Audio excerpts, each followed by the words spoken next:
Hi, as promised, I am here with my 2025 planner stack. In fact, I will say this video quality is already surpassing videos I've done in the past because my daughter set it up and she knows what she's doing more than I do. So, very excited to show you my planner stack for 2025. All right, here we go. All right, sorry, I'm self-conscious. I'm not used to video, you guys. I am an audio person, but here we go. Number one, we're knocking things over because that's how life is. All right, we have the Hobonichi cousin in A5 size with a Hon, H-O-N cover that is in the beautiful Liberty Fabrics Paysanne Blossom colorway. Love it, has kind of a cloth feel.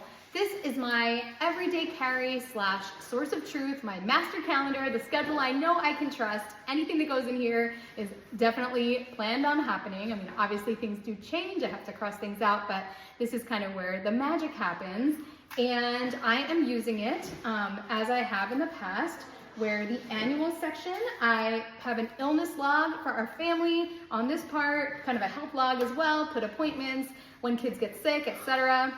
I use the monthly pages to kind of be a global tracker of when we're here and when we're away, big events like my kids' sports meets or any conferences that I have to go on, things like that. And it's also my call schedule and my husband's call schedule.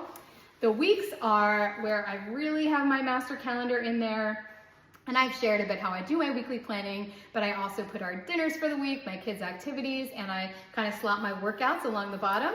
Ooh, I have some good resolution for once. So you can see I end up using these bottom rows, which are the hours from 10 p.m. all the way until 5 a.m. I use those to track those various sort of weekly operations that I get done throughout the week, since I generally don't have anything to plan within those hours.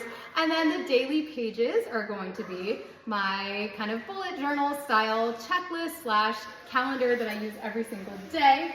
I have my one that I'm using currently, and the way that tends to look is pick a random day, a lot like this. I really use these pages well. I track a lot of things and I get a lot of enjoyment out of the process.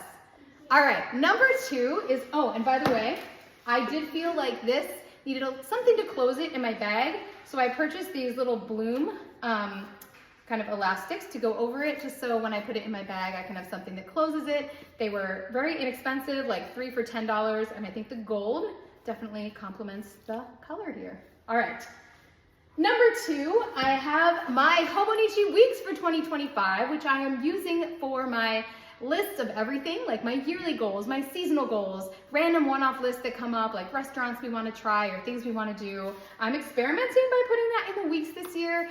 Last year, I used where I have it, right here.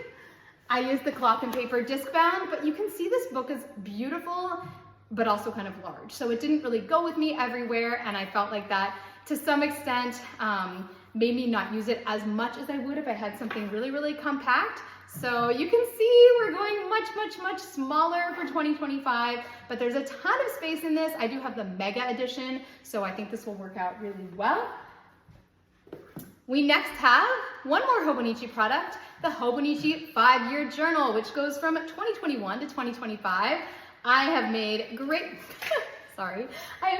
use of this journal. I've tipped things in, as you can see. I've pasted pictures. Sometimes I'm just, scrawling something really quickly. I mean, honestly, I got behind the last week and then I ended up just using a mild liner, back to work, except sick. Well, that's great. Don't do what I do.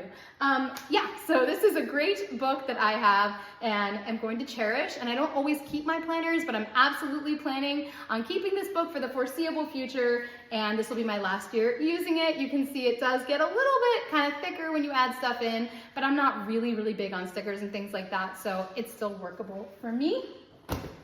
Next, we have a new addition to my lineup. I am going to use the Amanda's Favorites Ashley Shelly monthly calendar in the smaller size as a content planner. I have felt the lack of a content planner in my life. I do seem to manage to keep up with all of my podcasts and newsletter and all that kind of stuff, but I think it will be helpful to have a dedicated place to just write when different episodes are going to air and kind of plan things out. And I think this will be perfect because I can use the blank pages between each month to jot down ideas and things like that that come up. So I do a lot of my episode drafting and such in Apple Notes, and I'm going to continue to do this, but I think this will be a really helpful add-on resource, and I don't think this data would have fit comfortably in my cousin, that those weekly pages get really full as it is.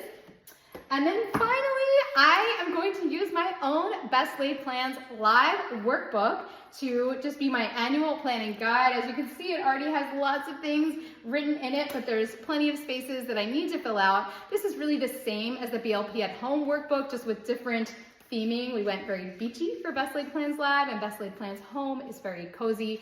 But this is really a draft of lots of things I want to accomplish throughout the year that I'll kind of use as a guide as I fill out my weeks and kind of finalize my lists. And then one thing not shown in this stack is that I did the same thing and I printed my planning by season workbooks all together. So Q1, 2, 3, 4, and 5 are bound together in one spiral bound book. I went with A5 size and I ordered it to ship to me, but it's not here yet. So maybe I'll have to do an addendum, but super excited to have 2 of my own kind of custom planning tools in my planner stack this year.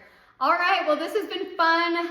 I can see that I didn't quite get the background nailed. We got some birthday gear of my husband's in the back and a lot of mess, and I know that's probably not ideal for you too. I will work on the atmosphere, but very excited to be able to share these things with you, and I wish you the best in 2025. I'd love it if you shared your planned 2025 setup with me. All right, happy planning.